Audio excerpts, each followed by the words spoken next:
നിങ്ങളോട് അല്പസമയം സംസാരിക്കുവാനായി എന്നെ ക്ഷണിച്ച അച്ഛനോടുള്ള നന്ദി ഈ സമയത്ത് ഞാൻ അറിയിക്കുകയാണ്. പരിശുദ്ധ സഭയുടെ വലിയ നോമ്പിലൂടെ നാം പ്രയാണം ചെയ്തുകൊണ്ടിരിക്കുകയാണ്. കാനാവിലെ കല്യാണ വിരുന്നിൽ പച്ചവെള്ളത്തെ വീഞ്ഞാക്കി മാറ്റിയത് മുതൽ ഉയർത്തെഴുന്നേൽപ്പ് വരെയുള്ള 8 ഞായറാഴ്ചകളാണ് പരിശുദ്ധ സഭ ക്രമീകരിച്ചിരിക്കുന്നത്. അത് 8 ആഴ്ചകളിലെയും വായനാക്രമങ്ങൾ. ആദ്യത്തെ ആഴ്ച വെള്ളത്തെ വീഞ്ഞാക്കി അല്ലേ? രണ്ടാമത്തെ ആഴ്ച കുഷ്ഠരോഗി, കുഷ്ഠം. ഇന്നത്തെ ഞായറാഴ്ച എന്തുവാ അച്ഛൻ വായിച്ചത്? എന്തുവായിരുന്നു? തളർവാദ രോഗിയെ സൗഖ്യമാക്കിയത്. 4ാമത് പുറജാതി സ്ത്രീയുടെ മകളെ സൗഖ്യമാക്കിയത്. 5ാമത് കൂനിയായ സ്ത്രീയെ സൗഖ്യമാക്കിയത്. 6ാമത് അന്ധന് സൗഖ്യം കൊടുത്തത്. 7ാമത് ഊശാന. 8ാമത് ഉയർപ്പ്, അതായത് എന്താ. അത് നമുക്ക് എളുപ്പത്തിന് വേണ്ടി പെട്ടെന്ന് ഓർക്കാൻ വേണ്ടി ഒരു ഗാനരൂപത്തിൽ ആരാ എഴുതിയെന്നറിയില്ല. ഞങ്ങളെ പഠിപ്പിച്ചത് ഞങ്ങളുടെ വിശാഖപട്ടണത്തെ ജേക്കബ് തോമസ് അച്ഛൻ എന്ന് പറഞ്ഞ അച്ഛനാണ്. അച്ഛൻ ബാംഗ്ലൂരുള്ളത്. ഇപ്രകാരമാണ്: വീഞ്ഞൊടു കുഷ്ഠം തളർവാദം പുറജാതി സ്ത്രീ കൂനിയതോ അന്ധന ഊശാനാക്യന്ത 50 നോമ്പിൻ വാരങ്ങൾ. അത് ഇപ്രകാരം. അത് പഠിക്കുന്നത് കുട്ടികൾക്ക് ഏറെ ഉപകാരപ്രദമായിരിക്കും. എങ്ങനെയാണ് ക്രമമായിട്ട് നമ്മൾ പറയേണ്ടത് എന്ന്. ഇനി ഇന്നത്തെ ഏവങ്കേലിയോനിൽ നാം വായിച്ചു കേട്ട വേദഭാഗം വിശുദ്ധ മർക്കോസിന്റെ സുവിശേഷം അതിൻ്റെ 2-ാം അധ്യായത്തിന്റെ 1 മുതൽ 12 വരെയുള്ള വാക്യങ്ങളാണ് നാം ഇന്ന് വായിച്ചു കേട്ടത്. ഈ വേദഭാഗം 4 പേർ ചേർന്ന് ഒരു തളർവാദ രോഗിയെ യേശുവിൻ്റെ അടുത്തേക്ക് കൊണ്ടുവരുന്നതും അവിടെ വെച്ച് അദ്ദേഹം ഇവരുടെ വിശ്വാസം കണ്ട്, അത് അടിവരയിട്ട് പറയേണ്ടതാണ്, അവരുടെ വിശ്വാസം കണ്ട് ഈ തളർവാദ രോഗിയെ സൗഖ്യമാക്കി അവൻ സന്തോഷത്തോടുകൂടി അവൻ്റെ കിടക്കയും എടുത്തുകൊണ്ട് പാപമോചനം പ്രാപിച്ച് സ്വന്തം കിടക്കയും എടുത്ത് വീട്ടിലേക്ക് പോകുന്നതായ ഭാഗമാണ് നാം വായിച്ചു കേട്ടത്. ഇവിടെ 4 പേരുടെ വിശ്വാസം എന്ന് പറയുമ്പോൾ നമ്മൾ തന്നെ ദൈവവിശ്വാസിയാണ്, ക്രിസ്ത്യാനിയാണ്. വിശ്വാസം എന്നുള്ളത് വിശ്വസിക്കുന്നു എന്നുള്ളത് 3 പ്രാവശ്യം പറയാത്ത ഒരു ക്രിസ്ത്യാനിയുമില്ല. സത്യമല്ലേ? ഇന്നും നമ്മൾ പറഞ്ഞായിരുന്നല്ലേ? പറഞ്ഞായിരുന്നോ? 3 പ്രാവശ്യം വിശ്വസിക്കുന്നു എന്ന് പറഞ്ഞോ? വിശ്വാസ പ്രമാണം ചൊല്ലിയില്ലേ? എന്തൊക്കെയാ പറഞ്ഞേ? ആദ്യമായിട്ട് സർവശക്തിയുള്ള പിതാവായി ആകാശത്തെയും ഭൂമിയുടെയും പിതാവ് ദൈവത്തെ നമ്മൾ വിശ്വസിക്കുന്നു. 2ാമത് പുത്രനാം ദൈവത്തെ വിശ്വസിക്കുന്നു. 3ാമത് പരിശുദ്ധ റൂഹായെയും കാതോലികയും സൈഹികവുമായ ഏക വിശുദ്ധ സഭയെ വിശ്വസിക്കുന്നു. ആ ഭാഗം കിട്ടുകയാണ്. വിശ്വാസത്തിന് എനിക്ക് ഈയിടെ കിട്ടിയ ഒരു ഡെഫിനിഷൻ ഉണ്ട്. അത് ഇപ്രകാരമാണ്: വിശ്വാസം, അതായത് ഇംഗ്ലീഷിൽ ഫെയ്ത്ത് എന്ന് പറയും അല്ലേ? FAITH. അതിന് ഞാൻ ഈയിടെ യൂട്യൂബിൽ കേട്ടൊരു പ്രസംഗത്തിൻ്റെ ഒരു അച്ഛൻ പറഞ്ഞു കേട്ടതാണ്. ഫെയ്ത്ത് എന്ന് പറഞ്ഞാൽ forwarding all issues to heaven. അത് കേട്ടപ്പോഴേ എനിക്ക് ഒരു വാക്യം കൂടി ഓർമ്മ വന്നു. 1 പത്രോസ് 5-ാം അധ്യായത്തിന്റെ 7-ാം വാക്യം: അവൻ നിനക്കായി കരുതുന്നതാകിയാൽ നിന്റെ സകല ചിന്താകുലവും അവന്റെ മേൽ ഇട്ടുകൊള്ളുവിൻ. Leave all your worries on him because he cares for you. അതാണ് ഇംഗ്ലീഷിൽ വേദപുസ്തകത്തിൽ പറഞ്ഞിരിക്കുന്നത്. വല്ലാതെ ടെൻഷൻ അടിച്ചിരിക്കുമ്പോൾ ചിലർ കാണാം, ജീവിതത്തിൽ പല പ്രതിസന്ധികൾ വരുമ്പോഴൊക്കെ കർത്താവിന് നേരെ പിറുപിറുക്കുന്നതായിട്ട് അവസ്ഥയുണ്ടാവും. എന്തു ചെയ്യേണ്ടു എന്നൊരവസ്ഥയിൽ ഈ വാക്യം ഓർക്കുന്നത് നന്നായിരിക്കും. അവൻ നമുക്കായി കരുതുന്നതാകിയാൽ നിന്റെ സകല ചിന്താകുലവും അവന്റെ മേൽ ഇട്ടുകൊള്ളുവിൻ. വീണ്ടും വിഷയത്തിലേക്ക് വരാം. ഈ 4 പേരാണ് ഇന്നത്തെ നമ്മുടെ ഹീറോസ്. അവരുടെ വിശ്വാസം കണ്ടിട്ട് യേശു അവനെ സൗഖ്യമാക്കി. ഈ വിശ്വാസം രോഗിക്കുള്ളതായിട്ട് നമുക്ക് അറിഞ്ഞുകൂടാ. രോഗിയുടെ പേരോ അവന്റെ അഡ്രസ്സോ ഒന്നും അറിഞ്ഞുകൂടാ. ഈ 4 പേരെയും നമുക്ക് അറിഞ്ഞുകൂടാ. ഇവിടെ സംഭവിച്ചത്, അവർ എടുത്തുകൊണ്ട് വന്നപ്പോൾ ഉണ്ടായ പ്രതിസന്ധികളെല്ലാം തരണം ചെയ്ത്. നമുക്കറിയാം, സാധാരണ ഒരു VIP വരുമ്പോൾ ഒരു വീട്ടിനകത്താണെങ്കിൽ സാധാരണ ചുറ്റും പോലീസുകാർ കാണും, ജനങ്ങളെല്ലാം കാണും. പലരും ഇവരെ നിരുത്സാഹപ്പെടുത്തും. നീ പോകണ്ട, നിനക്ക് വട്ടാണെന്ന് ഇവരെ ചോദിക്കല്ലേ. ഈ 4 പേരും ഇതൊന്നും ശ്രദ്ധിക്കാതെ അവരുടെ ആഗ്രഹം അനുസരിച്ച്, അവരുടെ വിശ്വാസം അനുസരിച്ച് യേശുവിന്റെ അടുക്കൽ ഇവനെ പോയാൽ ഇവൻ രക്ഷ നേടും എന്ന ഒരൊറ്റ ഉത്തമ വിശ്വാസത്തിൽ ഈ തടസ്സങ്ങളെല്ലാം മാറ്റി നിർത്തിക്കൊണ്ട് അവൻ യേശുവിന്റെ അടുക്കലേക്ക് കൊണ്ടുപോകുന്നതാണ്. ഇവിടെ നമ്മൾ മനസ്സിലാക്കേണ്ട പല വ്യാഖ്യാനങ്ങൾ ഇതിനെക്കുറിച്ച് പറഞ്ഞു കേട്ടിട്ടുണ്ടെങ്കിലും, ഈ തളർവാദ രോഗി യേശുവിൽ നിന്ന് ഒരുപാട് അകലെയായിരുന്ന രോഗിയെ ഈ 4 പേർ ചേർന്ന് കർത്താവിന്റെ അടുത്തേക്ക് കൊണ്ടുവരുവാണ്. അതായത് ദൂരസ്ഥനായിരുന്ന രോഗിയെ സമീപസ്ഥനായി കൊണ്ടുവന്നപ്പോൾ അവന് സൗഖ്യം ലഭിച്ചു. അവന് സൗഖ്യം ലഭിച്ചപ്പോൾ ഇങ്ങനെയാണ് പറയുന്നത്,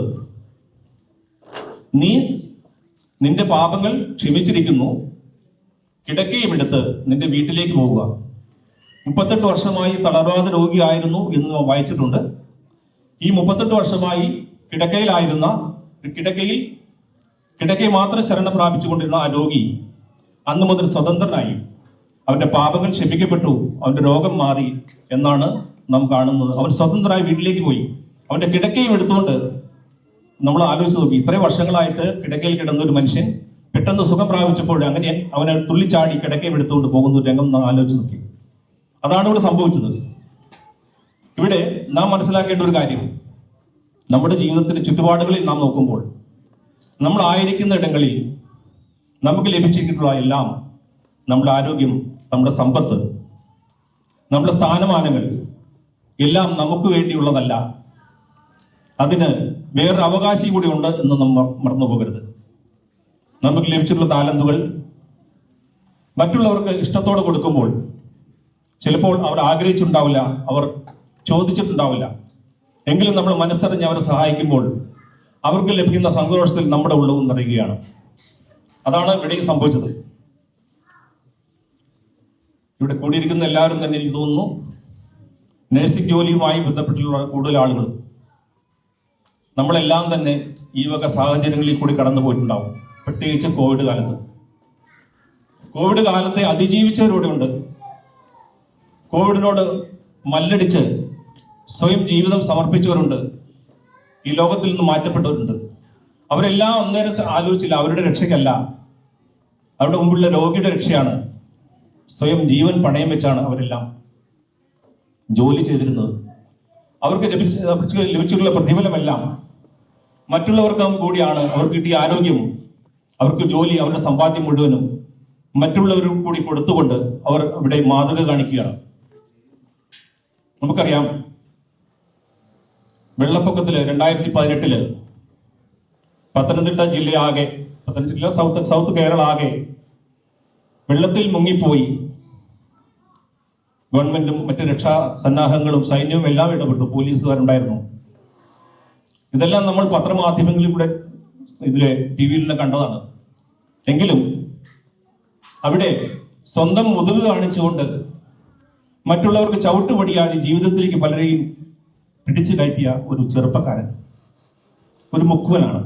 ആ ചെറുപ്പക്കാരന്റെ മുഖമൊന്നും ആരും കണ്ടു കാണില്ല. ഇവൻ ആരെയും കണ്ടില്ല. ഈ കടന്നു പോയപ്പോഴെല്ലാം അവൻ ഇവരുടെ മുഖവും ശ്രദ്ധിച്ചില്ല. എത്ര പേർ കയറിപ്പോയെന്നറിയില്ല. പിന്നീട് നമ്മൾ TV-യിൽ കണ്ടപ്പോഴാണ് ഇവനാണ് എൻ്റെ രക്ഷകനായത് എന്ന് ഈ അനുഭവിച്ചെല്ലാം മനസ്സിലാക്കിയത്. അതുപോലെ തന്നെയാണ് ദിവസങ്ങൾക്ക് മുമ്പ് സംഭവിച്ചതാണ്. വെറും 10 മാസം പ്രായമുള്ള ഒരു കുഞ്ഞ്, ആലിൻ എന്ന കുഞ്ഞ് സ്വർഗത്തിലേക്ക് എടുക്കപ്പെട്ടപ്പോൾ ആ കുഞ്ഞ് കടന്നുപോയപ്പോൾ 5 കുടുംബങ്ങൾക്ക്, 5 ജീവിതങ്ങൾക്ക് പുതുജീവൻ നൽകിക്കൊണ്ടാണ് ആ കുഞ്ഞ് പോയത്. ആ മാതാപിതാക്കളുടെ ധൈര്യം, അവരുടെ വിശ്വാസം എന്തായിരുന്നു? എൻ്റെ കുഞ്ഞ് നഷ്ടപ്പെട്ടാലും സാരമില്ല, ഈ 5 അവയവങ്ങളിലൂടെ എൻ്റെ കുഞ്ഞ് ജീവിക്കും എന്നൊരു വിശ്വാസമായിരുന്നു. എത്ര പ്രശംസിച്ചാലും മതിയാവില്ല. ഇതെല്ലാം വലിയ വലിയ കാര്യങ്ങളാണെന്ന് നമ്മൾ വിചാരിക്കാം. പക്ഷെ നമ്മളുടെ അവസ്ഥയിൽ നമ്മൾക്കും ചെയ്യാൻ സാധിക്കും. മദർ തെരേസ പറഞ്ഞൊരു കോട്ടുണ്ട്, വളരെ സുന്ദരമായ ഒരു കോട്ട്.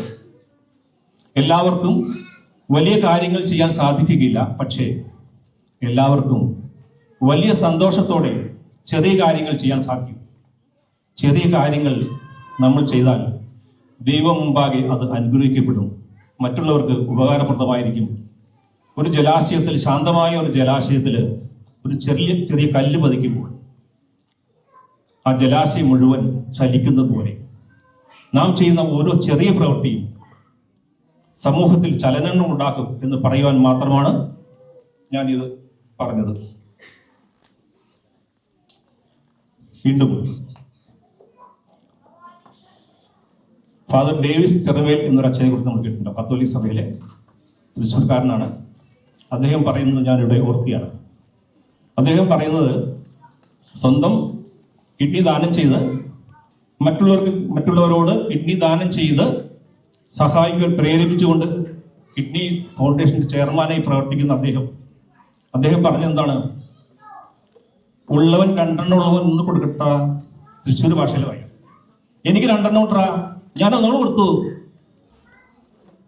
നിങ്ങൾക്ക് 2 ഉള്ളത് കൊടുക്ക്. എനിക്കൊരു കിഡ്നി മതി, എനിക്ക് ജീവിക്കാൻ ഒരു കിഡ്നി മതി. ആ കിഡ്നി കൊണ്ട് വേറൊരാൾ ജീവിക്കുമെങ്കിൽ എനിക്ക് കിട്ടുന്ന സന്തോഷമല്ലേടാ വലുത്. നാം കൊടുക്കുന്നതിൽ സന്തോഷം കണ്ടെത്തുന്നവരായിരിക്കണം എന്നാണ് അദ്ദേഹം പറഞ്ഞത്.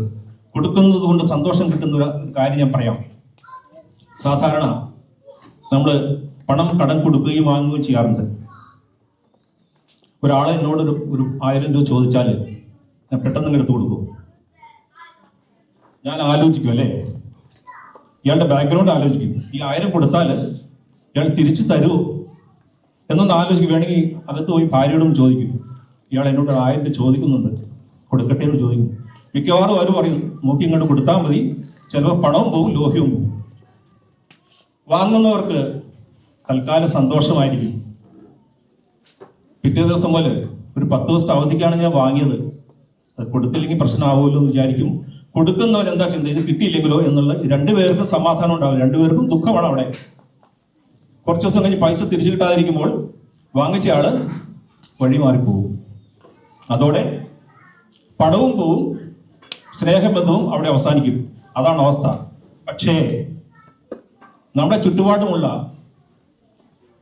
നമ്മളെ ആവശ്യമുള്ള ഒരാൾക്ക് നമ്മൾ സഹായം ചെയ്തു. ഒരു 1000 രൂപ നമ്മൾ കൊടുത്തു, ചിലപ്പോൾ രോഗിയായിരിക്കും, ചിലപ്പോൾ വീട്ടിൽ പട്ടിണിയായിരിക്കും. അവർ നമ്മളോട് ആവശ്യപ്പെടും, ദുരഭിമാനം ചിലപ്പോൾ സമ്മതിക്കില്ല. അവർ നമ്മളോട് ആവശ്യപ്പെടാതെ തന്നെ നമ്മൾ അവർ സഹായിക്കുകയാണ്, പ്രതിഫലം ഇച്ഛിച്ചിട്ടല്ല, അല്ലേ? കൊടുത്ത് നമ്മൾ ദാനമായി കൊടുത്തു, ദാനം എന്ന് ഞാൻ പറയുന്നില്ല, സഹായം കൊടുത്തു. ആ സഹായം തിരിച്ച് പ്രതീക്ഷിക്കുന്നില്ല. തിരിച്ച് പ്രതീക്ഷിക്കുമ്പോഴാണ് കിട്ടിയില്ലെങ്കിൽ സങ്കടം വരിക. പ്രതീക്ഷിക്കാതിരുന്നാൽ ഒരു വിശന്ന് പൊരിയുന്ന ഒരുത്തിന് ഒരു നേരത്തെ ആഹാരം കൊടുത്താൽ അവന് വയറ് നിറയുമ്പോൾ അതിൻ്റെ കൂടെ നമ്മുടെ മനസ്സ് നിറയുകയാണ്, അല്ലേ? അതാണ് കൊടുക്കുമ്പോൾ സന്തോഷം. കൊടുക്കുമ്പോൾ സന്തോഷമാണ് ഏറ്റവും വലുത് എന്ന് പറയുന്നു. ഇനി അല്പം ഒരു ചെറിയ കാര്യം കൊണ്ട് പറഞ്ഞുകൊണ്ട് എൻ്റെ വാക്കുകളെ അവസാനിപ്പിക്കാം എന്ന് വിചാരിക്കുകയാണ്. മദർ തെരേസയുടെ ഒരു പുസ്തകമുണ്ട്, do something for God, do something beautiful for God എന്നാണ് ഫുള്ളായിട്ട് ആ പുസ്തകം വന്നിട്ടുണ്ട്. അപ്പോൾ മദർ തെരേസയെ കുറിച്ച് അറിയാം, സ്വന്തം ജീവൻ മറ്റുള്ളവർക്ക് വേണ്ടി സ്വയം അർപ്പിച്ച് ജീവിതം മാതൃക കാണിച്ച ഒരു യുവതിയാണ്. അവർ പറയുന്നതാണ്, do something for beautiful for God. ഞാനും വിശ്വസിക്കട്ടെ, ഈ ലഘു സന്ദേശം നിങ്ങളുടെ ജീവിതത്തിൽ അല്പമെങ്കിലും സ്പർശിച്ചിട്ടുണ്ടെങ്കിൽ ഞാൻ സന്തുഷ്ടനാണ്. അതുകൊണ്ട് ഞാനും വിശ്വസിക്കട്ടെ, I did something beautiful for God. ഇത്രയും സമയം എന്നെ ക്ഷമയോടെ സഹിച്ച് കേട്ടുന്ന ഓരോരുത്തർക്കും പ്രത്യേകം നന്ദി പറയുന്നു. അപ്പം എന്തെങ്കിലും തെറ്റുണ്ടെങ്കിൽ ക്ഷമിക്കണം. വീണ്ടും ചോദിക്കട്ടെ, ഞാൻ പറയുന്നു, നിങ്ങൾ വിശ്വസിക്കട്ടെ, I did something beautiful for God. എന്നെ ക്ഷണിച്ച അച്ഛനോട് പ്രത്യേകം നന്ദി പറയുന്നു.